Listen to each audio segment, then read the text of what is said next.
Today's story is called The Last Auction.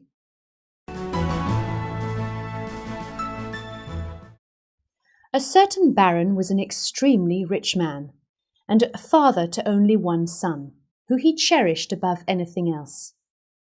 The boy was the apple of everybody's eye, and the family's main concern.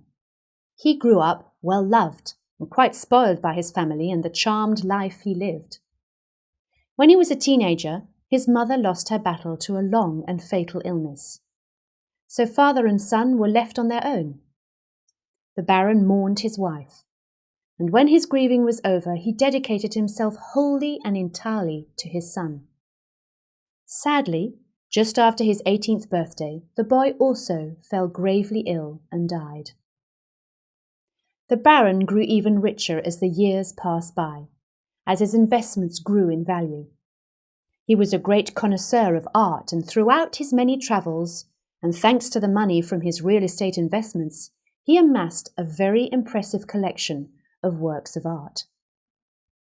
Many years later, the baron himself died at a ripe old age. Before passing away, he made sure he wrote out a detailed will. It was full of very specific instructions that were to be carried out after his death.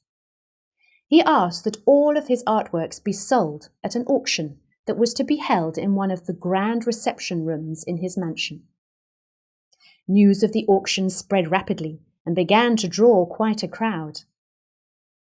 The baron's collection was famous not only in England, but throughout the whole of Europe. There was something for everyone: books, bronze and marble sculptures, Italian Renaissance paintings, vases of the highest craftsmanship. The whole collection was estimated to be worth billions of pounds. On the day of the auction, many experts flocked from across the country to take part. Even the curator of the prestigious British Museum took the trouble of coming. The collection was displayed throughout the different apartments in the baron's manor. A renowned decorator had come all the way from London to arrange the display. There was one piece in the collection that was very nice, but certainly not very valuable. It was a small watercolour by a local artist, a portrait of the baron's beloved son. The auction began with the strike of the auctioneer's mallet. Silence fell as the lawyer began to read an extract from the baron's will. It specified that the first item to be auctioned was the portrait of his beloved son. Everybody at the auction was eagerly awaiting the rest of the collection. They took no notice of the little portrait. The excitement was almost tangible. Then suddenly, an old servant of the house stood up.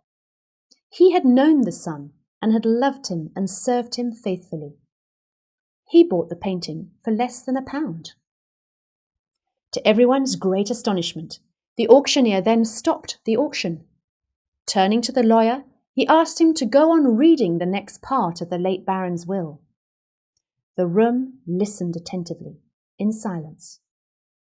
"Whoever buys the portrait of my son is to receive my entire collection."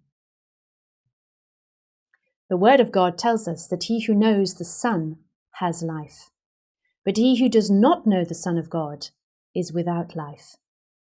In Paul's letter to the Colossians, chapter 2, verse 20, it says, "We have all things fully in Jesus Christ." Do you know the Son of God? Join us again soon for a story a day on www.365-stories.com.